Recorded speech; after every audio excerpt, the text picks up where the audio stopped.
Hello, and welcome to 5 Minute Math. Today we are looking at the fifth grade concept of graphing on the coordinate plane. This is 5.8c Readiness Practice, the Proficient version.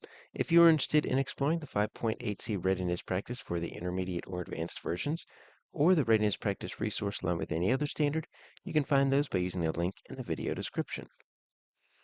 So Robert is creating a pattern by multiplying each x-coordinate by 4 to get the y-coordinate.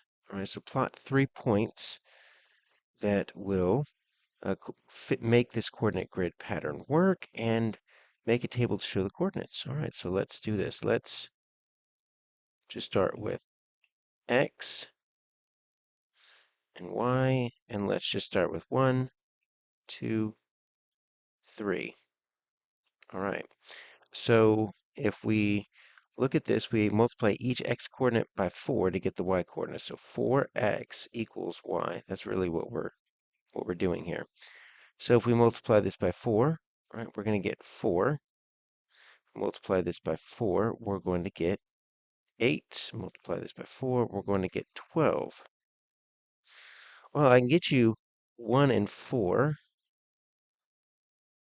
and I can get you 2 and 8. The problem is with the graph that we've been given, we can't really do the 3 and 12.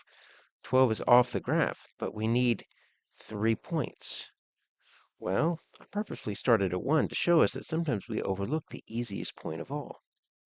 What if we start at 0? Right, so what if we multiply 0 times 4? Well, that is 0. And there is a 0, 0. That's called the origin. So we can actually plot that as our third point. And so sometimes the easiest thing to do is just plug in a 0 and see what you get. So let's start with that, and we'll make these blue. All right, so I'm going to plot this as my origin, 0, 0. Then my next point is going to be 1, 4.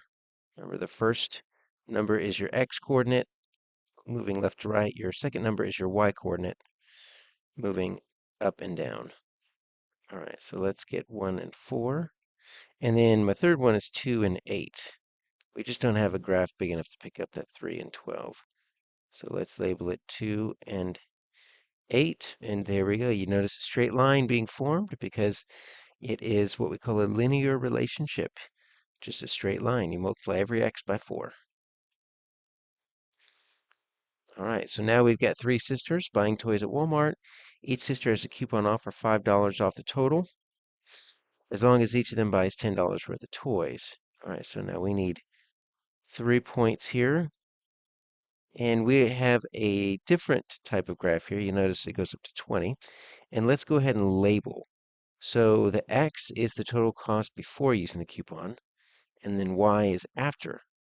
All right, so I'm going to say cost before coupon. That's going to be my x-axis. And then my y-axis is cost after the coupon. All right, so what is our cost before the coupon? Well, we need to come up with 3 points.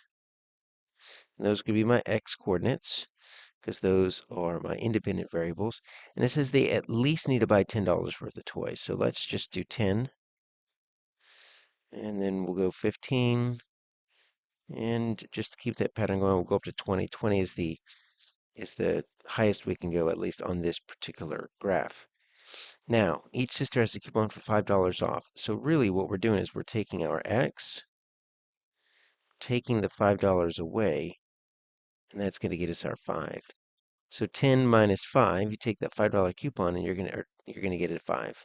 15 minus 5, $5 coupon gets us down to 10. 20 minus 5 gets us down to 15. So these are our points, and I'll put them right up here. 10, 5,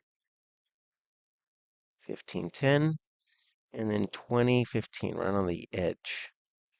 All right, so let's plot these points. So 10, 5, so I'm going to go x-axis 10, and then y-axis 5, and let's put that right here. 10, 5, always good to label them. 15, for these graphs we've had so far, we've been able to land on integers, but if you ever land on decimals or fractions, sometimes it's good to label them because you want to let somebody else know exactly which point you're trying to be at. 20 and then 15. All right, so you notice that we've got a 20 and a 15. Now, the interesting thing about this is a straight line, but you notice the straight line doesn't go through the origin. It doesn't go back to zero. That's because you can't take $5 off a $0 purchase. You have to purchase at least $10.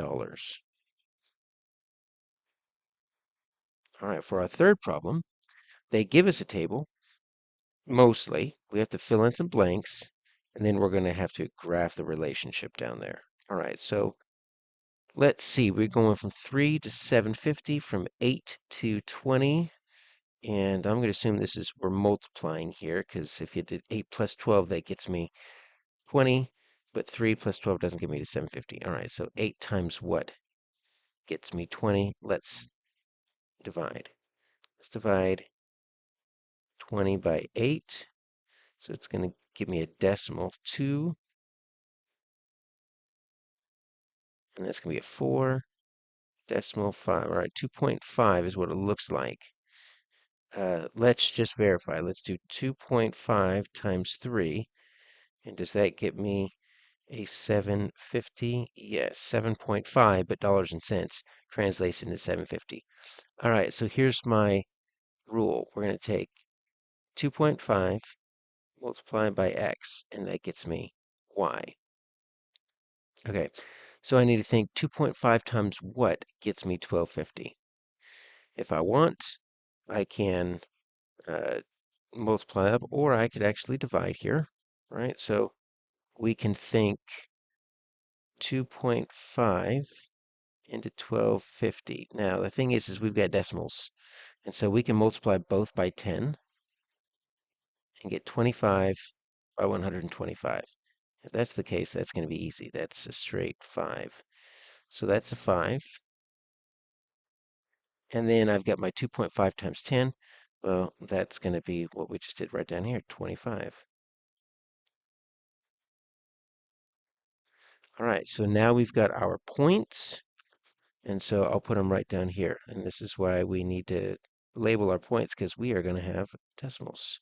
3 and 7.5, 5 and 12.5, 8 and 20, and then this is going to be a 10 and 25. All right, so we are going to need to skip count by 2's on the y-axis. And so we would only get up to 20 if we didn't do that. But I'm going to use 2 different scale factors, just because that's going to look really pinched off if we skip counted by 2's on the x-axis. So on that one, I'm just going to skip count by 1's. And so let's see, 24, 26, 28, 30. And then that's going to get us to 32, 34, 36, 38, 40. But on this one, let's just go by 2's. 6, 7, 8, 9, 10. That way I can spread out my x-axes a little bit, because my greatest x-axis gets up to 10. And if I skip counted by 2's down here, that would really squeeze that in together. So that's just a choice you can make. Change the scale factor on your axes. So 3 is right here, and then 7.5, you see it's almost up to 8. But you see I'm not quite on any line. That's why labeling is going to be so important. So that 3 and 7.5 goes right around there. 5 and 1250. There's my 5. 1250 is just a hair above the 12.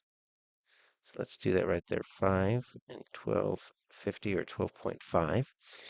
I've got 8 and 20. That's going to be a pair of integers. 8 and 20. So that's a nice, easy intersection right there. Notice that straight line forming. And then 10 and 25. 10 and 25, that comes between the 24 and the 26. Right. So if you're interested in exploring the 5.8C Readiness Practice resource aligned with the intermediate or advanced version, or the Readiness Practice resource along with any other standard. You can find those by using the link in the video description.